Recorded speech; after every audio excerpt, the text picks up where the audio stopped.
RPGers, game masters, and such. I'm going to talk about a game I just got for the holiday seasons, Christmas. My wife gave this to me, called Eldritch Tales. It is a Lovecraftian horror sort of game. I was interested in Call of Cthulhu, except I didn't know if I really want to switch a game system, start using percentages. It's really based on my players. A lot of them are very comfortable with a D20 and a D6 running it. So we've been doing white box things, and this is a white box version of doing a Lovecraftian horror. So I was really interested in it. Now, there's a couple things to take into account. It has a more of a free form to it. So when you go to play it. Now I'm going to break this whole video series up into different segments. Right now I'm going to talk about just some general rules that I found going through the game. And I kind of broke it down to make it much simpler to understand. Okay. And the next video segment, I'll actually talk about different characters. And then the last one, I'm going to talk about spellcasting, which is going to be kind of weird. I'll probably second, and the very, very, very last one, I'll probably talk about a campaign I just did this week, which was kind of fun. So first of all, the game is quick moving, and it does not have a lot of gunplay. Well, I mean, you can put it with a lot of gunplay, but someone's going to die pretty quick. So I like the way they have this thing set up. Really, within the first cover, it says the most important rule is that the referee always has the right to modify the rules. Okay, in fact, it's encouraged. There are gaps in the rules and holes that fulfill purpose because of the fun of old school gaming. And I really do like this. I put this up. I told the players. But keep in mind, I'm going through this right when you're going through it. So make sure that you know, because the first time I ran it, so it was a little weird. I kind of messed up Insanity a little bit. We'll talk about that. But it was super fun for them. Combat system is very straightforward. Like any D20 thing, especially when you're talking about like a white box format. Your melee, you have your strength bonus, plus your base to hit bonus, and a D20, and you try to hit a target number. The range is, you're just using the dex bonus instead. So your damage is always based on a D6. And they do give the option of using what we call exploding dice. If you roll a D6 on your damage, and you roll a 6, you can roll another D6, so you get even more damage, okay? That's even for those that don't want to, let's say, use crits. Let's say you roll a 20. This is another way you can do it, right? Healing, and I made these optional rules. You could take them out, obviously add them or don't have them. It says 1d6 healing per day or 1d3 short rest. I do this in any kind of white box game because they get whacked down pretty good, especially at first level. I didn't give them a constitution bonus because I wanted them all to be just normal people, so they don't have all this, inability to get hurt. I wanted them to be kind of very, very leery of weapons because guns kill people, especially in this game, right? They do have a healing first aid, and I let them do it directly after battle. Now, this, like I say, healing is not really set up this. It's like 1 hit point a day. So I put this in here because it gives characters great anxiety and kind of ruins their fun if they think they're going to get shot. I'm not going to invest in this character. It's going to die in the first shot, okay? And their saving throws are based on with stat modifiers. Okay, so I'm really kind of chopping down what's actually in the book to make this kind of easier, and then you can look at the book and you'll see how it all goes together. Skill checks, okay, are very interesting. So it's based on a table. The table is actually a little confusing to some degree, but so even though you get like you don't really get a bonus. Let's say it's a +1 or whatever on this part. It's based on this number on a D6. And I kind of like it. It's a roll up. So if your attribute is really low, 3 to 6, your chance of success on any feats, you have to roll a 6 on a 1d6 dice. So it's a 16% chance. If it's between a 7 and 14, you have a 2 out of 6 chance, which is a 5 or a 6.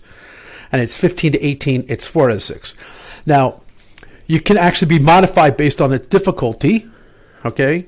Yeah, a more difficult thing, you can put minuses on their rolls, right? So this is for the DM discretion here. But you also get skills, and they pick them out, and it gives them a +1 to the roll as they go through, right? So you get a +1 to your roll if you have a skill in a certain size. It's really smooth. It works really, really well. If you do the occupation, how would you say, optional rule, which I did use, they get to roll 2 6-sided dice and take the higher one to see if they can pass it if they do have that feat in that occupation, which is really kind of nice because it increases their chance of being successful in certain tasks, all right? So this was super, super fun. And we kind of did super old school because it's a totally new game. And I had actually one new player never played before, been joining us, but never really made a character. Just kind of gave him a character of playing Willow, of all things. And we went through each one of the stats. So everybody had to roll their stats in order, and it was just the number you rolled. There's no bonuses. There wasn't 4d6 drop the lowest. It was just 3d6 straight down. This is who you are. And I tried to get them. You guys are just normal people. You are not superheroes, which made the game so much more fun for some reason because of based on the nature of the game, right? And the next thing is the concept of sanity. Now, sanity is a saving throw. Everybody has their different saving throws. We'll talk about that in probably the next video, right? But you're going to add your wisdom modifier if you got one, which is a +1 at the max, okay?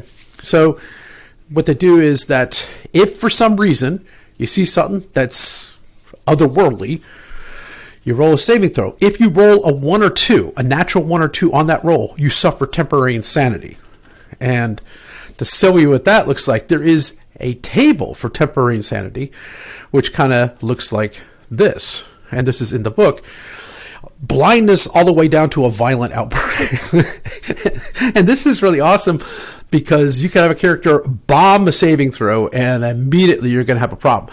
And the temporary insanity lasts for 1d6 rounds. So you roll it, it's how many rounds of battle. You can have hallucinations, hysteria, indecision, limb paralysis. So it'd be actually a very fun thing to put into play, okay? There's also permanent insanities that can occur once you get to half your wisdom score.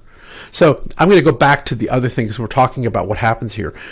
So as things happen, okay, you gain a point towards your insanity, and your insanity goes all the way up to your high wisdom score, whatever your wisdom score is. So say it's a 12, okay? So as you accrue points and you get to 12, once you get to 12, you're insane. But halfway through at 6, you gain a permanent insanity. All right, so it's kind of an interesting way of doing this. You can get 3 or more points from insanity from a single fail saving throw. That really has to do with spell casting. So I'm not going to talk about that right now. That's the only time you're going to get multitude. From what I've read, from what I understand, the only time you can gain like 3 points of insanity is if you're casting a spell and it backfires, and you roll the 1d6, and let's say you pull 3 or 4 insanity points. Yeah, then you got this other issue that can occur from playing with the dark magic there, which is sort of fun, right? There is also another table, like you see this table right here. It says phobia. There's another table where bad things could happen. This is your phobia table. Okay, when you roll 1d20, you find out what phobia you just all of a sudden pop out with, and this is something else that they can play with. So this makes it one of these things where, you know, if you have good role players, you're going to pull out some really, really fun aspects of things that could happen in the middle of gameplay. Okay.